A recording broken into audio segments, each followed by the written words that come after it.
Hey guys, Bob here, back again with another instructional video from Turn 4 Automotive Performance. Got these cloudy, hazy headlights as you can see on our new Skyline R33 GTSD project.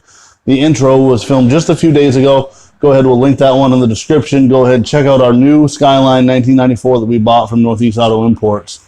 Today we're going to show you how to clean up those headlights. So we can show you that this one's pretty cloudy, pretty hazy. Still see through it at night. But these plastic housing headlights, you can go through and use just some nice compound and a real cheap buffer. We use a Harbor Freight buffer that works great. We don't do a ton of buffing paint and stuff like that here at the shop, but when we do headlights or just a little bit of body work, it works great. So we use Meguiar's Plastics. Plastics has worked great on these plastic housing headlights. We'll show you the finished product in just a little bit, but we'll give you a comparison real quick.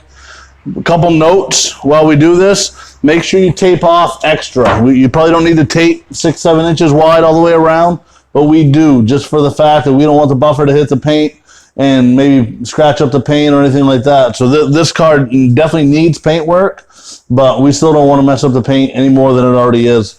So use extra tape. Tape's cheap.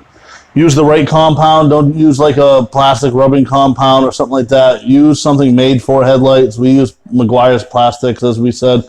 That's just what we use first, and it worked great. So we're going to go ahead, show you how we apply the compound. We're going to do a couple different kind of buffs on this thing and just clean it up. We'll show you the finished part when we're done.